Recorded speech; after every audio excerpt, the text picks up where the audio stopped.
दोस्तों Indian railway finance corporation limited यानी IRFC की बात करें तो यहाँ पे कुछ बड़ी ब्रेकिंग न्यूज निकल के आ रही है जिनको हम एक एक करके डिस्कस करने वाले।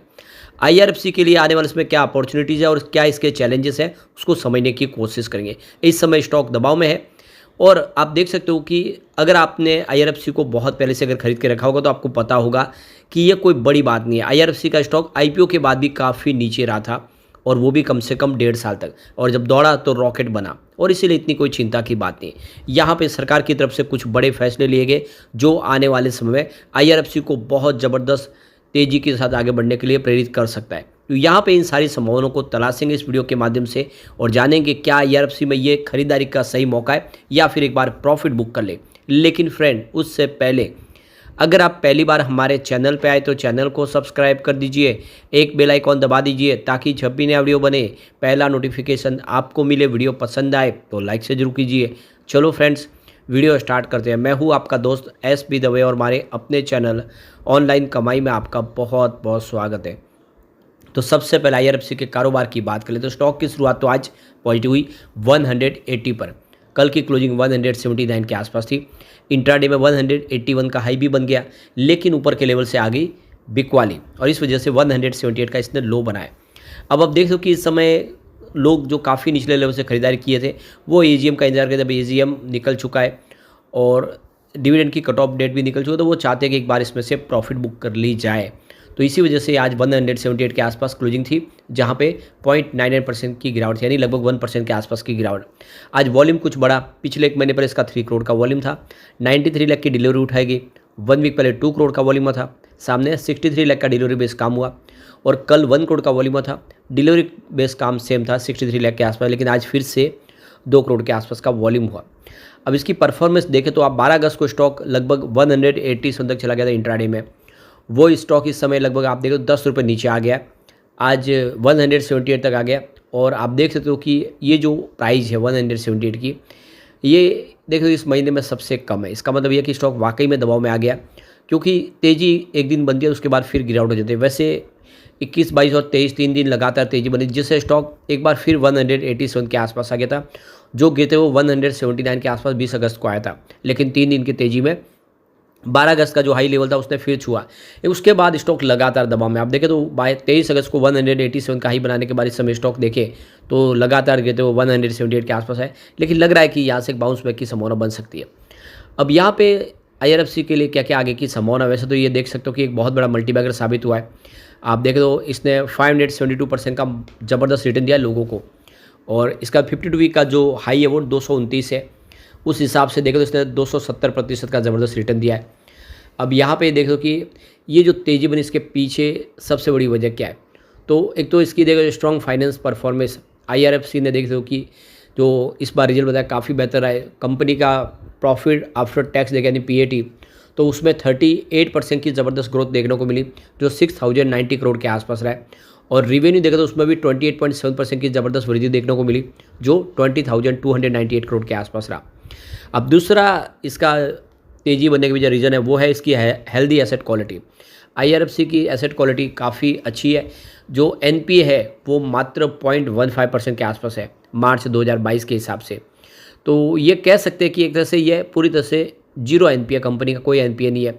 और कंपनी का जो नेट प्रॉफिट रहा है देख लो कि ईयर ऑन बेसिस पे वो 40,996 करोड़ के आसपास है, जहाँ पे 14.1% की वृद्धि देखने को मिली है। इसके अलावा जो तीसरा सबसे बड़ा रीजन है वो है एक्सपेंडिंग बोरोइंग मैंडेट। तो कंपनी देखिए लगातार बहुत तेज़ी से अपनी बोरोइंग बढ़ा रही है। फाइनेंशियल 2023 में जो 50,000 करोड़ के आसपास था, फाइनेंशियल 2022 में वो 66,500 करोड़ तक पहुंच गया 2023 फाइनेंशियल ईयर में। तो लगातार जिस तरह से कंपनी आगे बहुत सारे प्रोजेक्ट सरकार की तरफ से ऐलान हो रहे हैं उस हिसाब से फंड रेज कर रही है और कंपनी तेज़ी से इस बोरोइंग के माध्यम से अपने कारोबार को बढ़ा रही है। फोर्थ रीजन है वो है डाइवर्सिफाई बोरोइंग पोर्टफोलियो। तो कंपनी आप देखें तो अपने जो एवरेज कॉस्ट है उसको कम करने के लिए 10 बेसिस पॉइंट के आसपास फाइनेंशियल 2022 में लाया था, जो काफ़ी कम है। उसके पीछे वजह की जो पोर्टफोलियो उनका है काफ़ी अच्छा है, इंटरनेशनल मार्केट से, ग्लोबल मार्केट से और साथ में डोमेस्टिक मार्केट में अपने हिसाब से वो बॉन्ड्स के माध्यम से फंड रेज करते हैं और ये इनका जो इस समय बोरोइंग कॉस्ट है काफ़ी कम है। इसके अलावा जो 5वां पॉइंट है तो वो है अट्रैक्टिव वैल्यूशन। इस समय आईआरएफसी की जो वैल्यूशन है वो काफ़ी अच्छी है। Price to earning ratio P ratio मात्र 36 के आसपास है। इसका मतलब स्टॉक बिल्कुल महंगा नहीं है और इस वजह से भी लोग यहाँ पे इसमें निवेश के बारे में सोच रहे हैं। इसके अलावा एनालिस्ट बहुत ज़्यादा बुलिश है स्टॉक को लेकर। आप देख सकते हो कि जिस तरह से IRFC का जो इस समय हेल्दी फाइनेंशियल कंडीशन देके गवर्नमेंट की तरफ से रेलवे इंफ्रा के लिए जो प्रोजेक्ट का ऐलान हो, इससे IRFC को बेनिफिट होगा ही। और इसीलिए अगर आप देखें तो रवि सिनोय जो वाइस प्रेसिडेंट है institutional equities at Motilal Oswal finance service, उन्होंने यहाँ पे बाय की रिकमेंडेशन की है और इन्होंने इसका टारगेट रखा है 250 रुपये का, यानी करंट लेवल से 35% का अपसाइड लेवल देखने को मिल सकता है।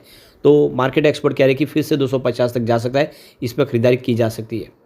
इसके अलावा जो सबसे बड़ा प्लस पॉइंट है वो है डिविडेंड, जो लगातार काफ़ी अच्छा डिविडेंड कंपनी दे रही है। IPO आने के बाद ही लगभग 4-5 रुपये का डिविडेंड कंपनी दे चुकी है, तो डिविडेंड के लिए भी लोग यहाँ पे निवेश कर रहे हैं। यहाँ पे कुछ इसके चैलेंजेस भी है, जिसमें आप देखें तो इंटरेस्ट रेट रिस्क का जो चैलेंज है, तो IRFC NBFC कैटेगरी के तहत आते हैं और IRFC is expose to interest rate risk. तो इंटरेस्ट रेट बढ़ने की वजह से भी इसको थोड़ा सा जो प्रॉफिट है उसमें कमी आती है। दूसरा जो ये पे चैलेंज देखें तो अगर रेलवे सेक्टर में जो सरकार की तरफ से इंफ्रास्ट्रक्चर के लिए अगर कोई बड़ी अनाउंसमेंट नहीं होती है, रेलवे सेक्टर के लिए सरकार आने वाले समय पैसे खर्च नहीं करती है, तो इसका सीधा असर देखने को मिल सकता है, क्योंकि ये प्योरली रेलवे इंफ्रा कंपनियों को फंड प्रोवाइड करने के लिए कंपनी का गठन किया गया। ऐसे में इसको प्रॉब्लम आ सकती है। इसके अलावा देखें तो रेगुलेटरी चेंजेस का भी निगेटिव असर देखने को मिल सकता है। ये NBFC सरकार की तरफ से अगर कोई इसमें बदलाव होता है, इसमें आप देखिए जैसे रिजर्व बैंक ऑफ इंडिया है, सिक्योरिटी एक्सचेंज बोर्ड यानी सेबी है, उनकी तरफ से कोई रूल्स में बदलाव किया जाता है, जिसका निगेटिव असर कंपनी की परफॉर्मेंस पे देखने को मिल सकता है। तो ये 3 चैलेंजेस है, बाकी ओवरऑल देखें तो इसका प्रदर्शन बेहतर ही है। अब यहाँ पे जो बड़ी अपडेट निकल के आ रही है कि कैबिनेट ने यहाँ पे एक बड़ी अनाउंस और की है, तो यहाँ पे 12 इंडस्ट्रियल स्मार्ट सिटीज़ बनाई जाएगी और साथ में रेलवे इंफ्रा के लिए प्रोजेक्ट के लिए सरकार ने ऐलान कर दिया है। तो सरकार ने 6,456 करोड़ के नए रेलवे प्रोजेक्ट को हरी झंडी दे दी है, जिसमें आप देखें तो 3 नए प्रोजेक्ट तैयार होंगे, जिसमें उड़ीसा, झारखंड और वेस्ट बंगाल से संबंधित और छत्तीसगढ़ से संबंधित आप देखो करीब 300 किलोमीटर के रेलवे ट्रैक बिछाए जाएंगे और काफ़ी शानदार इसमें ये होंगे। स्पेशली देखें तो जहाँ पे ट्रांसपोर्टेशन रूट है, एग्रीकल्चर प्रोडक्ट के लिए, फर्टिलाइजर, कोल, आयरन, स्टील, सीमेंट और इन सब के लिए जो आप देखें तो सरकार की तरफ से ये नए फ्रेट कॉरिडोर के तहत यहाँ पे बनाए जाएंगे, जिसमें करीब 45 मिलियन टन पर एनुअल के हिसाब से फ्रेट यहाँ पे ट्रैफिक होता हुआ दिखाई देगा। तो कुल मिला के ये जो ऐलान है ये काफ़ी शानदार है। 14 नए रेलवे स्टेशन यहाँ पे डेवलप किए जाएंगे, नई रेलवे लाइन बिछाई जाएगी, 1300 गाँवों को इसका फ़ायदा हो जाएगा। तो कुल मिला के देखें तो ये जो ऐलान है ये IRFC के लिए एक गेम चेंजर साबित हो सकता है। इसके अलावा जो एक अच्छी गुड न्यूज़ है कि रेल विकास निगम लिमिटेड को नया ऑर्डर मिल चुका है। तो देख सकते हो कि RVNL ने यहाँ पे अनाउंस किया कि उनको 202.87 करोड़ का नया ऑर्डर मिला ईस्टर्न रेलवे की तरफ से, जिसमें डिज़ाइन, सप्लाई और टेस्टिंग, कमीशनिंग का पूरा प्रोजेक्ट है।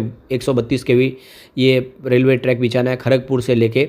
तो देख सकते हो कि जिस तरह से RVNL को प्रोजेक्ट मिल रहे, तो RVNL को फंड प्रोवाइड तो IRFC ही करता है। ऐसे में सीधा फ़ायदा IRFC को होगा। तो ऐसे में हम कह सकते हैं कि ये सारी बातें साबित करें कि IRFC में बहुत ज़बरदस्त शानदार तेज़ी आ सकती है। इसके अलावा कर्नाटका मिनिस्ट्री की तरफ से देखें तो रेलवे प्रोजेक्ट को रिव्यू किया जा रहा है। तो कर्नाटका सरकार चाहती है कि रेलवे प्रोजेक्ट में तेज़ी लाई जाए, जो प्रोजेक्ट इस समय डिले रहे उनको किस तरह से तेज़ किया जाए, किस तरह से फंड प्रोवाइड किया जाए। ये सारी बातें तो कर्नाटका से कुछ नए प्रोजेक्ट का ऐलान हो सकती है, जिससे आने वाले समय आप देख सकते हो कि रेलवे की सारी कंपनियों को बेनिफिट हो सकता है, स्पेशली IRFC को। तो यहाँ पे देखिए कॉस्ट शेयरिंग मॉडल के ऊपर जो प्रोजेक्ट अभी चल रहे हैं उसको पूरा किया जाए। आने वाले समय जितने भी प्रोजेक्ट जो डिले हो चुके हैं उनको जल्द से जल्द कंप्लीट किया, उसके ऊपर कर्नाटका सरकार फोकस कर रही है। ऐसे में आने वाले समय IRFC के लिए बहुत बड़ा यहाँ पे रोल दिखाई दे रहा है। लॉन्ग टर्म इन्वेस्टर यहाँ पे निवेश कर सकते हैं। लेकिन फ्रेंड, कोई भी इन्वेस्टमेंट करने से पहले अपने फाइनेंशियल एडवाइस बड़े ले ले या अपना खुद का रिसर्च करें, क्योंकि मैंने वीडियो आपके एजुकेशनल पर्पज़ के लिए ही बनाया। वीडियो पसंद आए तो लाइक से जरूर कीजिए और चैनल को सब्सक्राइब कर दीजिए। Thank you friends.